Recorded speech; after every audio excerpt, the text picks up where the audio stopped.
दोस्तों नमस्कार। ये राजनीति का अमृतकाल है। एक ऐसा अमृतकाल जिसमें सिर्फ और सिर्फ पैसा मायने रखता है और पैसे की तादाद इतनी ज्यादा है कि लोकतंत्र भी उसमें कई बार डुबकी लगा लेता है।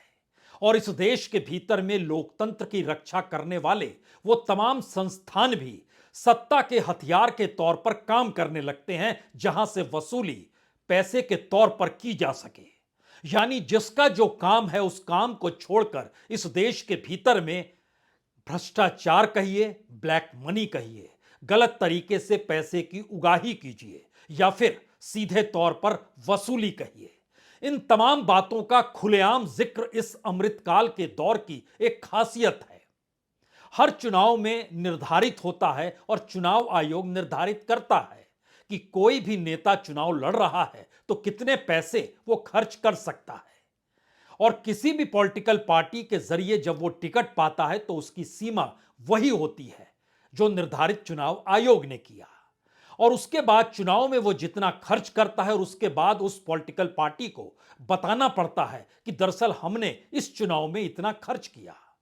अगर निर्धारित रकम से वो ज्यादा है तो चुनाव आयोग को पूछना चाहिए ये पैसा कहां से आया, लेकिन चुनाव आयोग नहीं पूछता है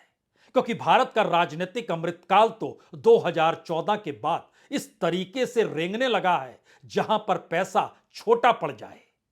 और इस देश के भीतर में पैसे की उगाही ही सबसे बड़ा काम हो जाए। क्योंकि इस पूरी प्रक्रिया के भीतर में 2014 का चुनाव इसलिए एक लक्ष्मण रेखा है भारत के संसदीय राजनीतिक चुनाव के भीतर में खर्च करने की स्थिति को लेकर, क्योंकि 1998 का चुनाव, 1999 का चुनाव, 2004 का चुनाव, 2009 का चुनाव, इन तमाम चुनावों में जो खर्च हुआ उससे ज्यादा अकेले 2014 के लोकसभा चुनाव में खर्च हो गया। और सवाल तब उठा था इतना पैसा कहां से आया और इतना पैसा बीजेपी ने कैसे लुटा लिया, और इस दौर में पैसा उसके पास आ रहा था तो कोई रोक टोक क्यों नहीं थी। लेकिन उसके एक कदम और आगे बढ़कर 2019 का चुनाव आया, उसमें और ज्यादा पैसा खर्च हुआ और चुनाव के बाद जो तमाम पॉलिटिकल पार्टीज ने बतलाया कि हमने इतना खर्च किया है, और जो अनऑफिशियली जो बातें अलग अलग एनजीओ हो या इस देश के भीतर में जो चुनाव पर नजर रखने वाले अलग अलग संस्थान हैं, वो प्राइवेट सही, चाहे वो इलेक्शन वॉच हो, चाहे एसोसिएशन फॉर डेमोक्रेटिक रिफॉर्म हो, सब ने अपने तौर पर बताया कि कितना खर्च हुआ और खर्च कई सौ गुना ज्यादा हो गया जो निर्धारित था। तो वो पैसा कहां से आ रहा था। और अब 2024 का चुनाव है, एक बार फिर बहुतेरे तरीके से पैसा के रास्ते खुल चुके हैं और इस रास्तों पर इस देश के भीतर में वो संस्थान ही काम कर रही है जिन संस्थानों का काम दरअसल रोकने का था। तो क्या हथियार के तौर पर संस्थान पैसा उगाही का काम करती है? क्या वाकई इस देश में पॉलिटिकल पार्टी जिसकी सत्ता रहे वह वसूली पार्टी के तौर पर होती है? और जनता अनभिज्ञ रहती है कि दरअसल वह तो इसमें मदमस्त रहती है, कौन सी पार्टी आई, उसके क्षेत्र में कितना पैसा लुटा कर चली गई या किसे कितना पैसा दे दिया, और उसकी रईसी के साथ यह आकलन कर लिया जाता है जब यह सत्ता में आएगी तो और देगी। तो देश गायब तो नहीं हो गया। चुनावी राजनीति और वह भी राजनीति का अमृतकाल, हमें लगता है कि आज एक ऐसे पन्नों को खोलने की जरूरत है इस देश के भीतर में जहां पर यह बात साफ हो पाए कि बैंकों से कर्ज कौन लेता है, वो कर्ज क्यों नहीं चुकाता है, जब कर्ज नहीं चुकाता है तो उसके बाद भी वह पॉलिटिकल फंडिंग कैसे कर देता है, जो पॉलिटिकल फंडिंग नहीं करते हैं उनके ऊपर राजनीतिक दबिश क्या वाकई ईडी और सीबीआई मारती है और कहती है हम आपको पकड़ कर ले जाएंगे, और पकड़कर कुछ को ले भी जाती है, जेल में डाल देती है और कहती है कि देखिए आप पैसा उस पॉलिटिकल पार्टी को दीजिए जो सत्ता में है, तब हम आपको छोड़ देंगे। वो पैसा देती है और उसके बाद उसको छोड़ दिया जाता है। ये तमाम तथ्य या तमाम फैक्ट्स कुछ ऐसे हैं जो इस देश की राजनीति में चौंकाने वाले हैं। तो आइए एक एक पन्नों को आज खोला जाए, लेकिन उसको खोलने से पहले एक आंकड़ा आपको जानने की जरूरत होनी चाहिए, क्योंकि चुनाव 2024 का 2-3 महीने बचे हैं। उससे पहले 2019 में इलेक्शन कमीशन ने बढ़ाते बढ़ाते कहा था कि कोई एक नेता तमाम खर्चों के साथ मैक्सिमम खर्च कर सकता है तो 95 लाख रुपीस, 95 लाख रुपीस खर्च कर सकता है। और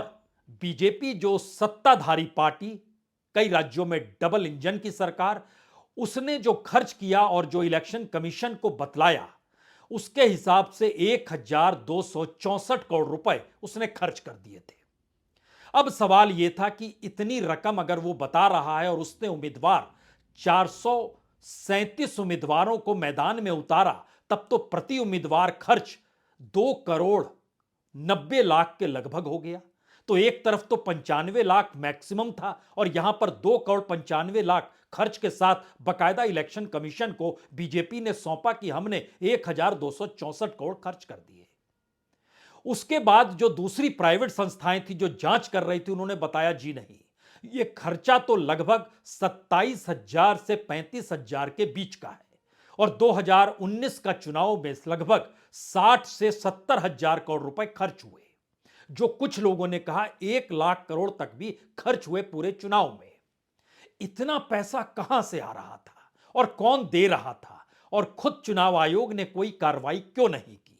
इतना खर्च अगर हो रहा है क्योंकि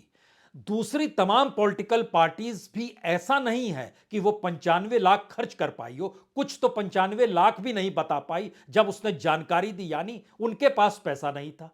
कुछ मैक्सिमम पे गए तो वह लगभग 1.25 करोड़ तक गए, लेकिन यहां तो खुल्लम खुल्ला 2 करोड़ 90 लाख की जानकारी इलेक्शन कमीशन को, और उससे हटकर देखिएगा तो हर उम्मीदवार पर जो खर्च था वो मिनिमम जो हो रहा था वह लगभग 15 करोड़ से ज्यादा का था। इतना पैसा कौन दे रहा है, कहां से आ रहा है? इलेक्ट्रल बॉन्ड की कहानी है ये। इलेक्ट्रल बॉन्ड की कहानी का कच्चा चिट्ठा कुछ दिनों के बाद सामने आ जाएगा, किस कॉरपोरेट ने कितना किस रूप में दिया। लेकिन उससे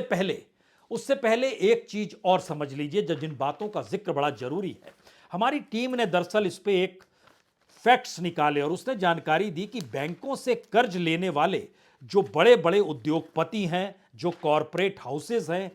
जिनका पैसा माफ कर दिया गया, रिटर्न ऑफ कर दिया गया, और जो इलेक्टोरल ट्रस्ट के जरिए, जो इलेक्टोरल ट्रस्ट पहले बनाया गया था उसके जरिए जो पैसा दे रहे हैं, उसमें भी वो लोग हैं जो कि बैंक का कर्ज लौटा पाने की स्थिति में नहीं, लेकिन पॉलिटिकल फंडिंग करने की स्थिति में जरूर है। ये कौन लोग हैं, कहां से पैसा आता है, जो सरकार से कहते हैं हम पैसा दे नहीं सकते हैं, हमको आप दिवालिया घोषित कर दीजिए, बावजूद इसके उनकी कंपनियों के मार्फत या फिर उनके दाएं बाएं की दूसरी कंपनियों के मार्फत पैसा आता है। उत्तर प्रदेश की 2 कंपनी, महाराष्ट्र की 8 कंपनी, गुजरात की 22 कंपनी, मध्य प्रदेश की 6 कंपनी, राजस्थान की 5 कंपनी, छत्तीसगढ़ की 4 कंपनी, नॉर्थ ईस्ट की लगभग 11 कंपनियां छोटी बड़ी मिला के। इसी तरीके से इस देश के भीतर में लगभग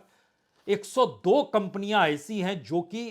बैंक से कर्ज लेती हैं लेकिन पैसा नहीं लौटा पाती हैं, लेकिन वह पीएम केयर में भी पैसा डालती है और वो इलेक्टोरल ट्रस्ट में भी पैसा डालती है, जो पॉलिटिकल फंडिंग के तौर पर बीजेपी के पास चला जाता है। आप कहेंगे सिर्फ बीजेपी के पास जाता है, जी नहीं, वो सभी के पास जाता है, लेकिन बीजेपी का जिक्र यहां पर इसलिए जरूरी है क्योंकि रेशियो जो है वो लगभग 3:7 का है, यानी बाकी तमाम पॉलिटिकल पार्टीज के पास 30 पैसा और बीजेपी के पास 70 पैसा। यह बड़ा सीधा सा नियम है जो धीरे धीरे इलेक्ट्रल बॉन्ड में बदला भी, और अन्य माध्यमों से जो कैश आया, जो बाकी माध्यम से आया, वो और बदल गया। हम इससे पहले कि पुराना एक किस्सा खोलें, इस दौर में सोशल मीडिया की साइट है न्यूज लॉन्ड्री, उसने एक रिपोर्ट फाइल की है और उसने इस देश की 30 कंपनियों के नाम भी बताए हैं। उसने इस बात का जिक्र किया है कि इस देश की 30 कंपनियां ऐसी है जो पॉलिटिकल फंडिंग नहीं कर रही थी, लेकिन वो पॉलिटिकल फंडिंग क्यों नहीं कर रही है और उनसे पैसा चाहिए,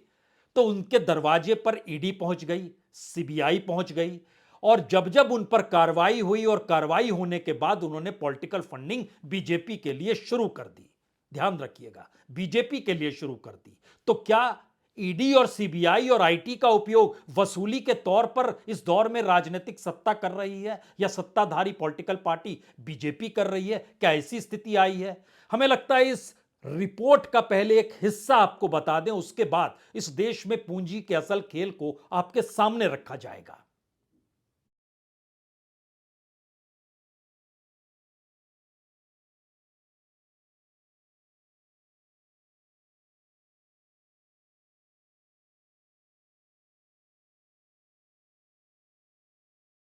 इस रिपोर्ट की खासियत यह है कि ईडी ने जिस जिस कंपनी के दरवाजे पर दस्तक दी, सीबीआई ने जब जब छापा मारा,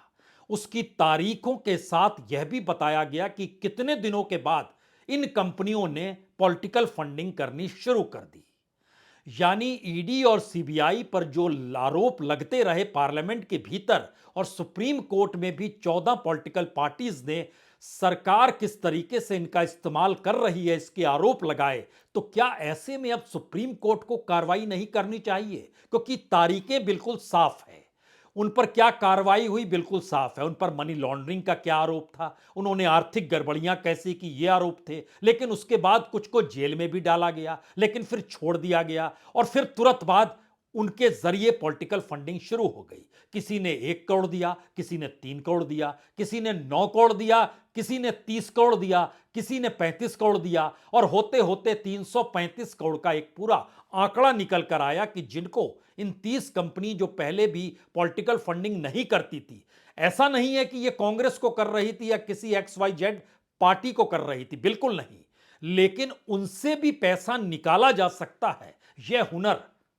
सत्ता के पास ही हो सकता है, तो सत्ता के पास यह हुनर था। हमें लगता है उन कंपनियों का जिक्र करना चाहिए। Lalitha jewellery, Aurobindo realty and infrastructure private limited, Sintex industry limited, Haldiram snacks private limited, SPML Om metals, Mahalakshmi group, pacific export, Meghalaya cement, ILABS technology private limited, Micro Labs, Salarpuria Sattva, Ramco group, KPC project limited, brigade enterprises limited, BGR mining infrastructure, Chennai green woods private limited, MGM group, Visakha industry ने सबसे कम दिया, पिछले बरस 3 करोड़ दिया, उससे पिछले बरस 3 करोड़ दिया, लेकिन ईडी और सीबीआई के कार्रवाई के बाद दिया। इसके अलावे Astral limited, Shree cement, USV private limited, Christy fried gram, Hyderabad based company है Yashoda hospital, Hetero pharma, KALS distilleries, Chiripal industries limited, IRB infrastructure development limited, इनके साथ सब्सिडरी जुड़ी हुई है modern road makers and ideal road builders, SNG distilleries. इन सभी ने पैसा अपने अपने तौर पर दिया, जो बहुत साफ तौर पर इस पूरी रिपोर्ट में, जो न्यूज लॉन्ड्री की रिपोर्ट है, जिस रिपोर्ट को लिखने वाले प्रतीक गोयल, कोराम अब्राहम, नंदनी चंद्रशेखर और वसंत कुमार है, इन्होंने जानकारी इसकी दी कि किस तरीके से साफ है। तो पहला सवाल किसी के जहन में भी आएगा, अच्छा इस देश में ईडी और सीबीआई ऐसे काम करते हैं जिसके जरिए इस देश के भीतर में वसूली की जा सके? क्योंकि 2014 में जब प्रधानमंत्री मोदी महाराष्ट्र चुनाव विधानसभा का जो होने वाला था, उससे पहले जब वो भाषण दे रहे थे मराठवाड़ा के इलाके में और पश्चिमी महाराष्ट्र में जाकर, तो एक ही जिक्र करते थे कि शिवसेना वसूली पार्टी है। तो क्या अब वो वसूली पार्टी शिफ्ट होकर बीजेपी के साथ आ गई है? क्योंकि ये पूरे के पूरे आंकड़े बहुत साफ तौर पर बतलाते हैं कि हां, ऐसी स्थिति तो है। अब यहां से अगला सवाल शुरू होता है, क्योंकि इस दौर में ईडी लगभग इस बात का जिक्र करती है कि देखिए, हमने जितने भी छापे मारे या जो भी था, हमारा कन्विक्शन रेट जो होता है वह जबरदस्त है और वो लगभग 98% है। तो कोई भी 98% सुनता है तो कहता है नहीं, ईडी काम ठीक कर रही है। लेकिन इसका दूसरा सच क्या है? इसका दूसरा सच यह है कि इस दौर में लगभग 3000 रेड किए गए, छापे मारे गए, 5900 मामले पड़े हैं ईडी के पास, लेकिन जिस पर ईडी ने कार्रवाई की वह सिर्फ 25 मामले हैं और 24 में कन्विक्शन रेट है। तो जाहिर है 98%। लेकिन ओवरऑल देखिएगा, जो काम कार्रवाई कर रही है ईडी, तो वह आपको 1% के 0.5% से भी कम नजर आएगा, 0.04%। यह स्थिति इस देश की ईडी की है, जिसको अपनी सफलता बताने के लिए भी अपने कन्विक्शन रेट को उसी 25 केस के इर्द गिर्द करना पड़ता है। जबकि सच यह है कि 2014 के बाद से जो छापे मारे जा रहे थे, उसमें 4 गुना की बढ़ोतरी हो गई। और इन तमाम चीजों में बार बार इस बात का जिक्र होता है कि ईडी जितना कुछ जब्त कर रही है और जितना छोड़ रही है, इसका रेशियो कोई क्यों नहीं बतलाता है। और ईडी ने अगर लगभग 1 लाख करोड़ की संपत्ति जो ब्लैक मनी के तौर पर थी, मनी लॉन्ड्रिंग का हिस्सा थी, शेल कंपनियों के जरिए पैसा ट्रांसफर हो रहा था, उसके जरिए अगर पैसा जब्त किया तो फिर इनसे जुड़ी हुई कितनी संपत्ति थी जिसका खेल इस देश के भीतर में हो गया और उसकी वजह से ही ईडी ने कार्रवाई शुरू की थी। और क्या वह भी उस दायरे में आए? और इस दौर में जो गैर बीजेपी शासित राज्य हैं वहां पर कितने इंडस्ट्रियलिस्ट हैं और उन इंडस्ट्रियलिस्टों की कितनी बड़ी तादाद है? कई बार जिक्र इसका होते होते जो फाइनल हमारी टीम ने निकाला उसमें जानकारी दी कि इस देश के भीतर में 1288 छोटी बड़ी कंपनियां हैं जो सीबीआई, आईटी और ईडी के रेंज में आती है और उन कंपनियों के जरिए या उन कंपनियों पर दबिश अपने तौर पर अधिकारी जो अलग अलग राज्यों में तय हैं वो करते हैं। लेकिन यह सवाल था, क्या उस पर भी नकेल इसलिए कसी जाती है कि पॉलिटिकल फंडिंग होने लगे? और पॉलिटिकल फंडिंग हो रही है, क्या यह इस बात की दिशा में जाती है? तब यहां पर एक सवाल और आता है। यह सवाल है कि इस देश के भीतर में जिन बातों का जिक्र इलेक्शन कमीशन को करना चाहिए वो नहीं करती है, जिन बातों का जिक्र ईडी को करना चाहिए वो नहीं करती है, जिन बातों का जिक्र इस देश में फेडरल स्ट्रक्चर के जरिए होना चाहिए वो नहीं होता है, जिन बातों का जिक्र राज्य सरकारें सुप्रीम कोर्ट तक में पहुंचकर जिक्र करती है कि कैसे केंद्र सरकार ने क्या क्या किया, वह भी नहीं होता है। और ये पूरी की पूरी प्रक्रिया में क्या वाकई इलेक्शन कमीशन अपने तौर पर ईडी और सीबीआई की तर्ज पर तो काम नहीं कर रहा है? यह सवाल इसलिए है क्योंकि इलेक्शन कमीशन के दायरे में भी कई नियम है और उन नियमों को अगर सत्ता तोड़ रही है और प्रधानमंत्री तक अपने भाषण में जिक्र कर रहे हैं, क्योंकि याद कीजिए पहले इस बात का जिक्र होता था हिंदुत्व का जिक्र नहीं होगा, अब तो हिंदुत्व बहुत छोटी चीज हो गई। यह भी कहा गया इंडियन आर्मी का जिक्र नहीं होगा, तो फिर आपने पुलवामा के नाम पर जो वोट मांगे गए थे वह किसी से छुपा हुआ नहीं है। उनके शहीदों के नाम पर इस देश में जो पहली बार वोट देने जा रहे हैं वो वोट डाल दें। तो इलेक्शन कमीशन की आंखें बंद हो गई। ईडी वसूल करने की दिशा में बढ़ते हुए कदम के साथ आगे बढ़ गई जो राजनीतिक सत्ता को लाभ पहुंचा सके, क्योंकि उसी कार्रवाई के तहत वहां पर अधिकारियों की नियुक्ति होगी या नहीं होगी। इसी तर्ज पर सीबीआई चली, इसी तर्ज पर इनकम टैक्स चला, इसी तर्ज पर इस देश के वो तमाम चेक एंड बैलेंस करने वाले इंस्टीट्यूशन चले जिनका काम ही यह है कि इस देश के भीतर में एक आजादी रहे उन संस्थानों को लेकर जिनको संविधान से हक मिला है कि वो चेक एंड बैलेंस कर सके। अब यहां पर एक नया सवाल आया। यह नया सवाल उसी पैसे के इर्द गिर्द है जो पैसा इस दौर में पॉलिटिकल वसूली के तौर पर हम आप आकलन कर रहे हैं, वो पैसा मीडिया से भी जुड़ गया। मीडिया का सवाल करना बंद होना तो ठीक है, लेकिन मीडिया द्वारा निर्धारित जो नया शब्दकोश निकला उसमें इस देश की डेमोक्रेसी के वो हिस्से गायब हो गए जहां पर इस देश की संस्थानें अगर करप्ट हो जाए और वो पॉलिटिकल वे में करप्ट हो जाए तो उसकी जानकारी कौन देगा? तो एक झटके में वो दरवाजा भी बंद कर दिया गया, क्योंकि अपने तौर पर यह मान लिया गया कि राजनीतिक सत्ता ऐसा नहीं चाहती है। लेकिन फिर भी इस देश के जो मीडिया संस्थान हैं, इस देश के टॉप मोस्ट 10 मीडिया संस्थानों का नेटवर्क जो 2014 में था और उससे पहले के 10 बरस में यानी 2007 से लेकर 2014 तक और 2014 से लेकर 2019 तक 19-20 तक उसके रेंज को अगर आप समझिएगा कि कितना पैसा पॉलिटिकल वे में प्रचार के लिए उन मीडिया संस्थानों को दिया गया, तो 2007 से 2014 और 2014 से 2020 इन दोनों के बीच का अंतर जो है वो तकरीबन 50,000 करोड़ का है। पॉलिटिकल वे में इस देश की सरकार के जरिए और मीडिया को होने वाले लाभ के जरिए राजनीतिक तौर पर और सामाजिक तौर पर इस देश की अर्थव्यवस्था कैसे डामाडोल है इसका जिक्र बार बार होता है। इस देश के भीतर में मैन्युफैक्चरिंग सेक्टर नेगेटिव में चला गया। कहा गया कि अब लोगों के पास खरीदने की ताकत खत्म हो गई, लेकिन प्रचार प्रसार होना चाहिए, इसके लिए पैसा कहां से आता है और वो कौन कौन सी कंपनियां हैं जो प्रचार प्रसार करती रही। और इसी दौर में जिनको रिटेन ऑफ किया गया, जो बड़ी बड़ी कंपनियां थी इस देश के भीतर में और देश छोड़कर भाग भी गई, जिसका जिक्र हम आपसे कर रहे थे कि तकरीबन 102 और 188 कंपनियों के बीच की ये परिस्थिति है जो कि फंसी हुई है कि उनके पास पैसा नहीं है, लेकिन सरकार को वो डोनेशन देने से घबराती नहीं है। और दूसरी तरफ ये जो इलेक्टोरल ट्रस्ट के जरिए जो नई स्थिति जुड़ी, जिसमें कहा गया कि आप पैसा पॉलिटिकल फंडिंग के तौर पर दे रहे हैं, चाहे आपके पास पैसा हो या ना हो, मुनाफा हो या ना हो, तो एक क्षण के लिए एक दूसरी स्थिति हमारी टीम ने निकाला, उसको समझिए।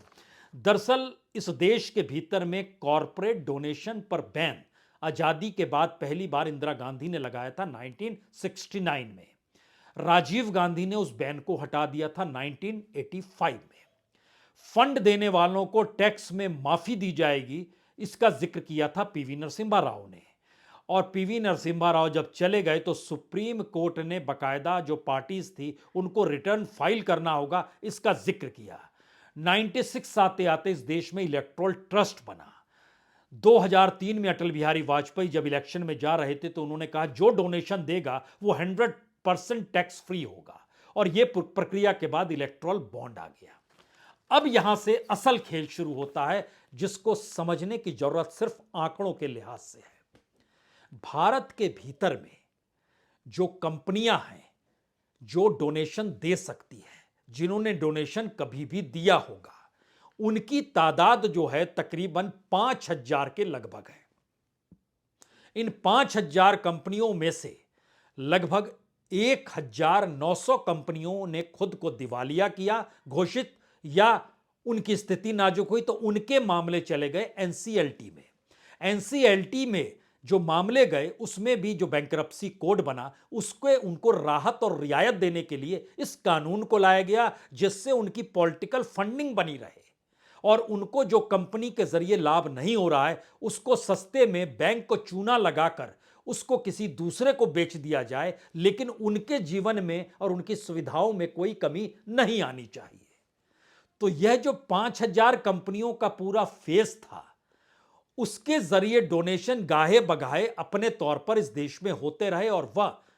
मौजूदा राजनीतिक सत्ता कहिए या इस देश के पावरफुल लोग कहिए, उनके साथ उनका नेक्सस खुले तौर पर जुड़ा रहा। अब सवाल यह है कि एक तरफ 30 कंपनियों की ऐसी लिस्ट है जिस पर छापे ही इसलिए मारे गए कि वह डोनेशन दे। दूसरी तरफ लगभग 125 कंपनियां ऐसी हैं जिस पर छापे मारने की जरूरत नहीं थी, लेकिन वह कर्ज लेकर कर्ज ना लौटा पाने की स्थिति में थे और उनके कर्ज की माफी कर दी गई, और कुछ के मामले एनसीएलटी में भी गए और उसके बाद उनको राहत रियायत देकर उनकी सुविधाएं बरकरार रही, और उन्होंने सब्सिडरी कंपनी जो बाहर चल रही थी उनके जरिए पूरा खेल इस देश के भीतर में शुरू कर दिया। लेकिन पॉइंट क्या है? पॉइंट एक ही है, राजनीतिक तौर पर जो फंडिंग होती है सत्ताधारी दल को, वह होती रहनी चाहिए, और उस राजनीतिक सत्ता के पास अगर पूंजी रहेगी तो इस देश के भीतर में चुनाव जीतना आसान हो जाएगा। और यहीं से कॉन्स्टिट्यूशनल सवाल खड़ा होता है जिस पर सुप्रीम कोर्ट को सोचना चाहिए कि जिस देश के भीतर में किसी राजनीतिक सत्ता के लिए उस देश के संस्थान ही अगर हथियार के तौर पर काम करने लगे, तो फिर वो संस्थान कितने करप्ट हैं या वह कैसे वसूली में शामिल हैं और कानून क्यों दरकिनार है, इस पर पूरी की पूरी कार्रवाई क्यों नहीं होनी चाहिए। इसीलिए मसला सिर्फ इलेक्टोरल बॉन्ड तक का नहीं है, बल्कि इस देश की इकोनॉमी में पॉलिटिकल फंडिंग सबसे बड़ा हथियार बन चुकी है, और इसका सानी दुनिया में आपको कहीं नहीं मिलेगा। इसीलिए बार बार सवाल उठता है, क्या भारत की डेमोक्रेसी और भारत के लोकतंत्र के भीतर इतनी पूंजी समा चुकी है जो इस देश के अन्य और सामान्य लोगों से अपने सरोकार को ही खत्म कर चुकी है। इसीलिए